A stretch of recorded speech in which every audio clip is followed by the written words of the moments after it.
Welcome to Real or Fake. Today we'll take a look at 4 true crime stories. The question though, did they really happen? Can you figure out which of these stories are real and which are fake?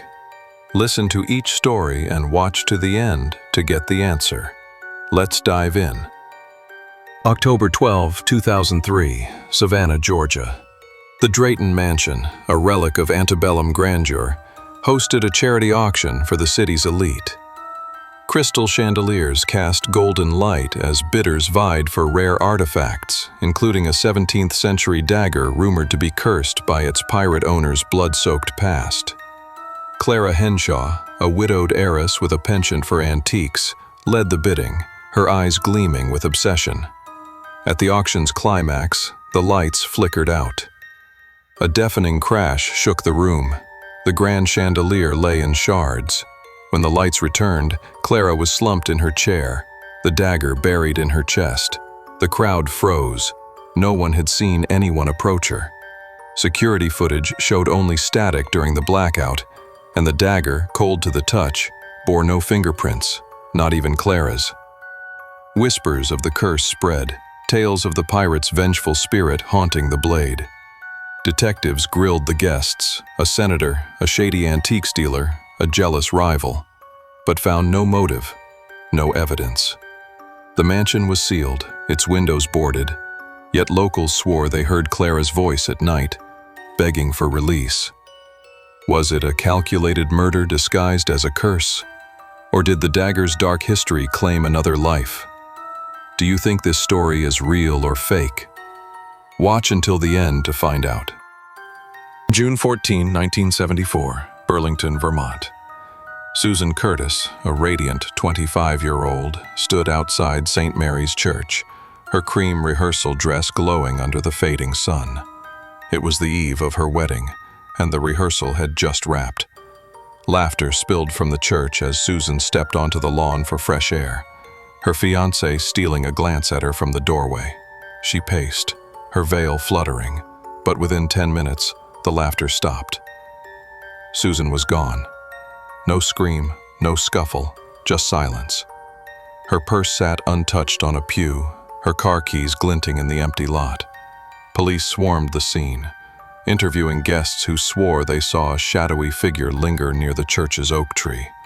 Flyers with Susan's beaming smile blanketed the town, her mother pleading on local news. Weeks turned to years, with theories of a jilted lover or a drifter passing through. In 1986, a hunter stumbled on a shallow grave in a dense forest 3 miles away. Dental records confirmed it was Susan. A single clue, a torn scrap of her veil, hung on a thorn bush, swaying like a ghost. No DNA, no suspects. Was it a crime of passion, a random predator, or a secret buried with Susan? Burlington still whispers her name. The case as cold as that June night.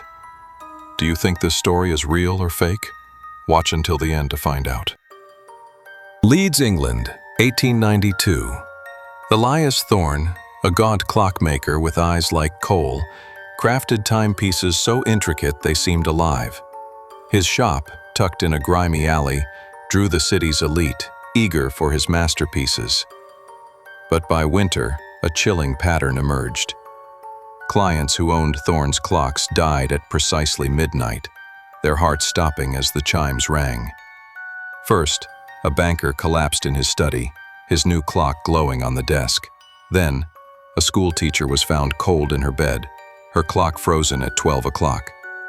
The third, a merchant's wife, fell in her parlor, her hand clutching a locket.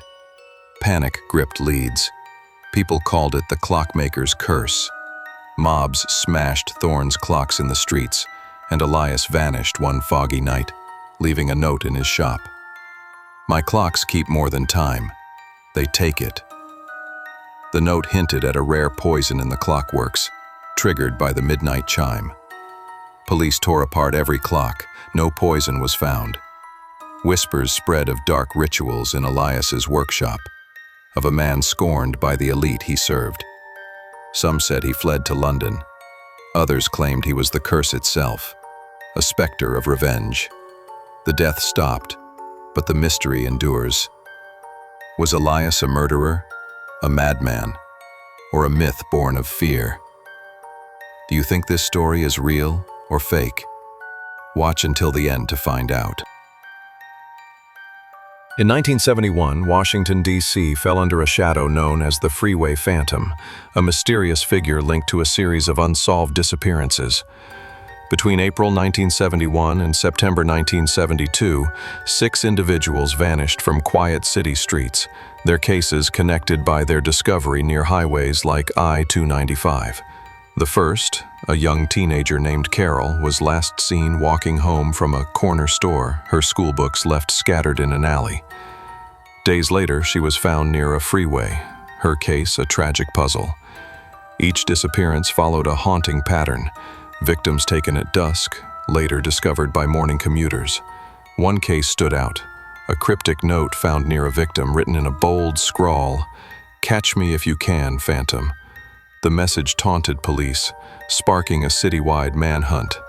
Detectives chased countless leads, a green Chevy Vega spotted near one scene, a shadowy figure seen by a gas station clerk, but every trail went cold. The community rallied, holding candlelit vigils as families clung to hope. The FBI joined the effort, interviewing dozens, from delivery drivers to local drifters, but the Phantom slipped through their grasp.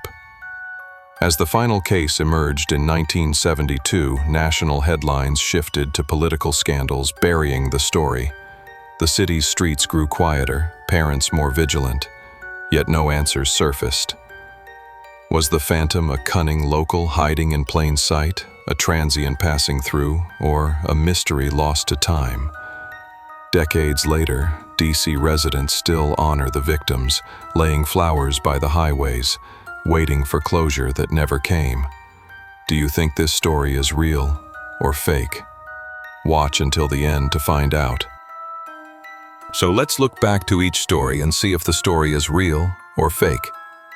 Let's start with our first story of the cursed dagger. Did you think this story was real? If so, you're wrong. This one was fake. Let's go to the second story of the disappearing bride. If you thought this one was real, you'd be correct. This one was real. Now to our third story of the clockmaker whose clocks would kill people at midnight. What'd you think about this one? If you thought it was too crazy to be true, you'd be correct. This one was fake. Lastly, what about the unsolved crimes from the Freeway Phantom? If you thought this one could be believable, you'd be right. This one was real. So how did you do? Let me know in the comments how many you got correct, and always, if you enjoy these kinds of videos, be sure to like, comment, subscribe, and turn on the bell notifications to be notified anytime a new video is posted. We will see you in the next one.